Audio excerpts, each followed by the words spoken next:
This is an ABC News special report.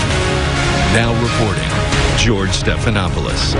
Good morning. We're coming on the air right now because President Trump is about to speak to the nation about the crisis with Iran. That is the scene at the White House right now. The president will be responding to those Iranian missile strikes against 2 U.S. military bases in Iraq last night, retaliation for the U.S. drone strike against Iran's top commander, Qasem Soleimani. That was last week. That killed him last week. The Iranians have responded with those rockets you see right there. More than a dozen ballistic missiles fired at 2 U.S. military bases in northern and western Iraq last night. So far, no reports of U.S. casualties. You see the president's cabinet now coming to join him there. Vice President Mike Pence, the Defense Secretary Esper, Secretary of State Mike Pompeo, along with the Chairman of the Joint Chiefs of Staff, Mark Milley, surrounding the president at the middle of the podium right there. This will be his first response after the tweet last night where he said all is well in response to that Iranian military strike. The Iranians have said that this is all the retaliation they will have for now, the supreme leader. They also claim there were dozens of U.S. military casualties in the strike, but as we've said, the Pentagon has said no American casualties in their initial damage assessments. Last week, President Trump ordered that drone strike, saying that General Soleimani was planning an imminent attack against the United States. That is coming in for some question on Capitol Hill, as the intelligence has not been released. But so far, at least, we've seen the Iranian retaliation right now, missile strikes which have caused no American casualties. The big question right now, will the president choose to escalate his response or take this as an opportunity to calm the crisis down? The Iranians in their first messages said that is what they want. The president is responding now.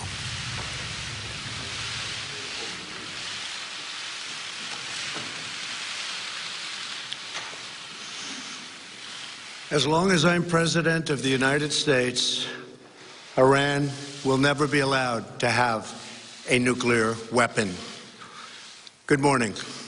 I'm pleased to inform you the American people should be extremely grateful and happy. No Americans were harmed in last night's attack by the Iranian regime. We suffered no casualties. All of our soldiers are safe, and only minimal damage was sustained at our military bases. Our great American forces are prepared for anything. Iran appears to be standing down, which is a good thing for all parties concerned and a very good thing for the world. No American or Iraqi lives were lost because of the precautions taken, the dispersal of forces, and an early warning system that worked very well. I salute the incredible skill and courage of America's men and women in uniform. For far too long, all the way back to 1979 to be exact, nations have tolerated Iran's destructive and destabilizing behavior in the Middle East and beyond. Those days are over. Iran has been the leading sponsor of terrorism, and their pursuit of nuclear weapons threatens the civilized world. We will never let that happen. Last week, we took decisive action to stop a ruthless terrorist from threatening American lives. At my direction, the United States military eliminated the world's top terrorist, Qasem Soleimani. As the head of the Quds Force, Soleimani was personally responsible for some of the absolutely worst atrocities. He trained terrorist armies, including Hezbollah, launching terrorist strikes against civilian targets. He fueled bloody civil wars all across the region. He viciously wounded and murdered thousands of U.S. troops, including the planting of roadside bombs that maim and dismember their victims. Soleimani directed the recent attacks on U.S. personnel in Iraq that badly wounded 4 service members and killed 1 American, and he orchestrated the violent assault on the U.S. Embassy in Baghdad. In recent days, he was planning new attacks on American targets, but we stopped him. Soleimani's hands were drenched in both American and Iranian blood. He should have been terminated long ago. By removing Soleimani, we have sent a powerful message to terrorists. If you value your own life, you will not threaten the lives of our people.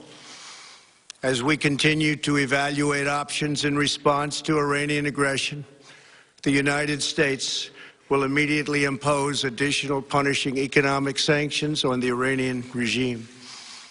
These powerful sanctions will remain until Iran changes its behavior.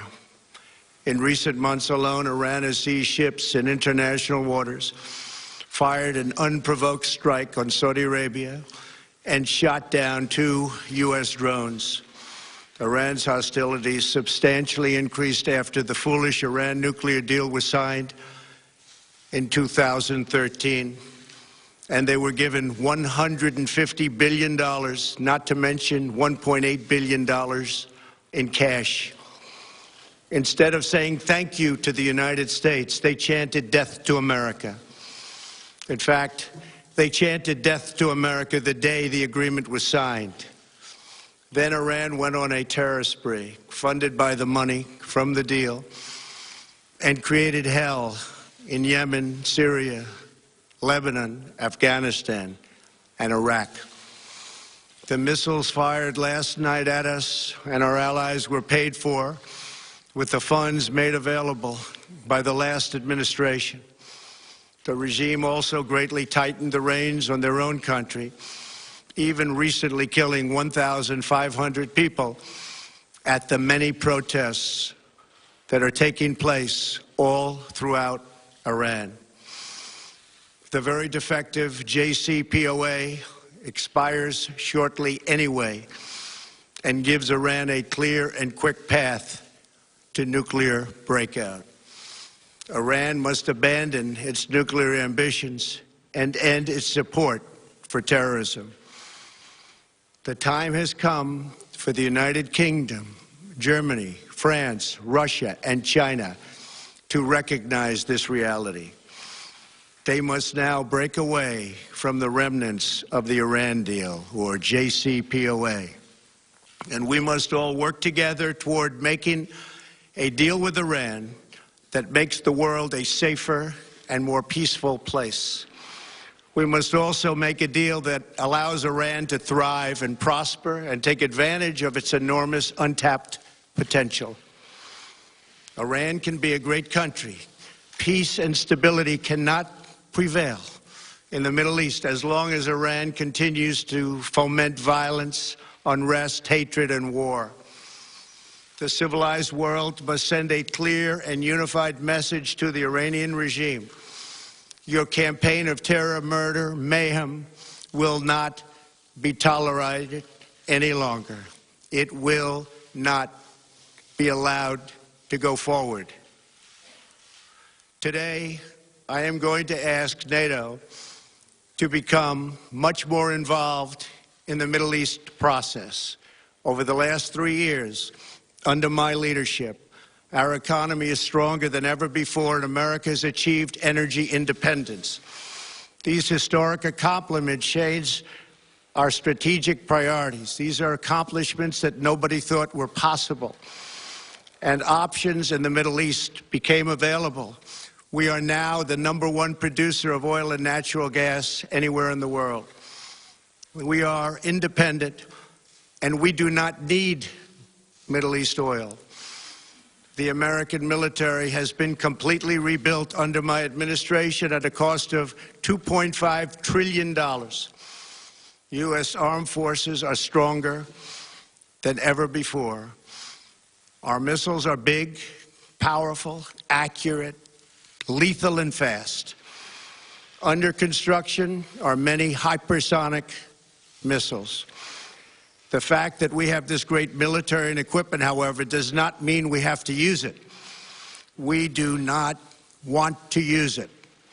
American strength, both military and economic, is the best deterrent. 3 months ago, after destroying 100% of ISIS and its territorial caliphate, we killed the savage leader of ISIS, al-Baghdadi, who was responsible for so much death, including the mass beheadings of Christians, Muslims, and all who stood in his way. He was a monster. Al-Baghdadi was trying again to rebuild the ISIS caliphate and failed. Tens of thousands of ISIS fighters have been killed or captured during my administration. ISIS is a natural enemy of Iran. The destruction of ISIS is good for Iran, and we should work together on this and other shared priorities. Finally, to the people and leaders of Iran, we want you to have a future, and a great future, one that you deserve, one of prosperity at home and harmony with the nations of the world. The United States is ready to embrace peace with all who seek it. I want to thank you, and God bless America. Thank you very much. Thank you. Thank you. President Trump right there with his response to the Iranian counterattack against U.S. military bases last night, saying that Iran is standing down. Iran appears to be standing down. That is the message from President Trump after announcing that Americans should be grateful that no Americans were harmed in the attack. There were no casualties and minimal damage at the U.S. military bases, according to President Trump. The president also, though, had some strong words for Iran, saying Iran will never be allowed to have a nuclear weapon on his watch, also announcing that he will be imposing tough new sanctions on Iran, but not announcing any new military action that might escalate this crisis with Iran. I want to go to Ian Pannell, our senior foreign correspondent in Erbil, where one of the U.S. military bases was struck last night. The president confirming there no casualties, also saying that the early warning system that had been put in place seemed to work. As you've been reporting all morning long, the Iraqis were given a heads up by the Iranians. Yeah, that's right. I think some people will say, when is an attack not an attack? Now, that's not to minimize what happened and the gravity of it, but the fact that there were no U.S. casualties, no coalition casualties, and no Iraqi casualties is pretty remarkable given the scale of the attack. And ABC is now reporting that there were a number of short and medium-range missiles that were fired from multiple locations in Iran at these two sites in Iraq. So it's remarkable that no one was injured. We also know that U.S. troops were down in the bunker when those missiles were fired. Now, the Iraqi Prime Minister's office confirming to ABC News that they were given a call just after midnight local time by the Iranians to tell them that there was some form of attack coming. They didn't say where, they didn't say what particular sites, and they didn't say when. Now, we've asked repeatedly of the Iraqis, and also we've asked the Americans whether or not they communicated with each other about this threat. One presumes that they did, but neither side is willing to say so because potentially it compromises them. I think this was pretty conciliatory. I think many people would be pleased with this. The question now, I think, for us on the ground is how did the Iraqi militias respond? Remember, it was their actions in the first place, Kataib, Hezbollah in particular, who fired those rockets at the U.S. base. It killed the U.S. contractor that started to lead to this escalation. And we're certainly hearing from the leader of one of those organizations that is prescribed by the United States as a terrorist organization this evening. They're saying that the Iranians have had their turn. Now it's time for the Iraqi militias to respond. That may harm this conciliatory message. We will be watching that. Of course, we're also going to be watching Iran. Our chief global affairs anchor, Martha Raddatz, in Tehran right now. And Martha, it does seem to be some delicate choreography here. The president saying the Iranians appear to be standing down. The foreign minister earlier today said that the Iranians had concluded their attack. So they're also, we're seeing conciliatory moves on both sides wrapped up in some pretty harsh rhetoric. Exactly, George. Iran really walked a fine line here. We saw all week the emotion in this country for the loss of Soleimani, millions taking to the streets and shouting for revenge.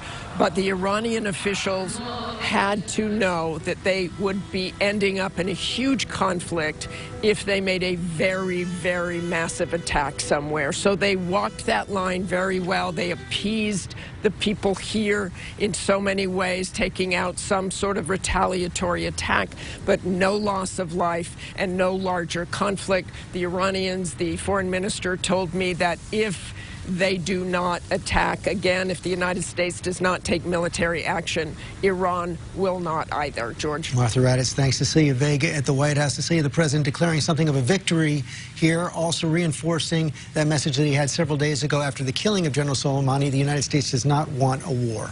Yeah, his final words were the United States is ready to embrace peace. And, George, I've got to say, this really was the greatest test that we have seen President Trump face so far since taking office. You know this, just a few days ago, hours, frankly, before that strike hit yesterday, he was using that strong rhetoric, talking about any retaliation by Iran would be met by a disproportionate response from the United States. We are really seeing him walk that back off the ledge here today. And as Ian said, a lot of that will be, I think, come as a sigh of relief for many people watching the tensions increase over the last few days here, despite the mixed messaging, despite the fact that the White House still has yet to give a consistent answer on what started all of this and the why now, on why we struck Soleimani in the first place. But we are seeing here today a de-escalation from this White House, a strong change in rhetoric. And, George, it's worth pointing out, of course, that this is a president who campaigned and is now facing re-election again on his promise to end wars in the Middle East. Getting out of the Middle East, and the president calling on NATO to get into the Middle East in those remarks as well. Okay, Cecilia, thanks very much. As the president said, no American, no Iraqi casualties last night. But just hours after the Iranian missile attacks on the U.S. bases, a passenger plane taking off from Tehran's airport went down just moments after takeoff, killing more than 170 people on board. I want to bring in our aviation consultant, David Curley, correspondent David Curley, for more on this. David, initially, the Ukrainians were backing up with the Iranians, were saying that this was a mechanical failure. Now, all anyone is saying is the investigation is continuing. We don't know if this was an accident caused by something internal to the aircraft or something external. What we do know, it appears, George, is that there was some catastrophic failure. That can be three things. An engine could blow up and blow apart the fuselage. There could be a bomb on board, or the possibility that it was shot down. We don't have any indication of either of those. We kind of see that it disappeared from flight tracking, which suggests that catastrophic failure. Now, the Iranians have the black box. That will have the answers for us, but they said they're not going to provide it to the manufacturer, Boeing, or to American officials, and they have not said who's going to read it out. If it was a shoot down, there is the possibility that the intelligence community tracked radar that actually could see that missiles were actually fired at this aircraft. Way too early to tell. There are indications on the wreckage as well if it was shot down or a bomb blast. The question is, who will the Iranians let see the wreckage and the black box that could tell us what happened to this airliner? And right now, no one is seeing it. David Curley, okay, thanks very much. We're going to return now to our regular programming. Our coverage will continue on this crisis on ABC News Live with Tom Yanis. This has been a special report from ABC News.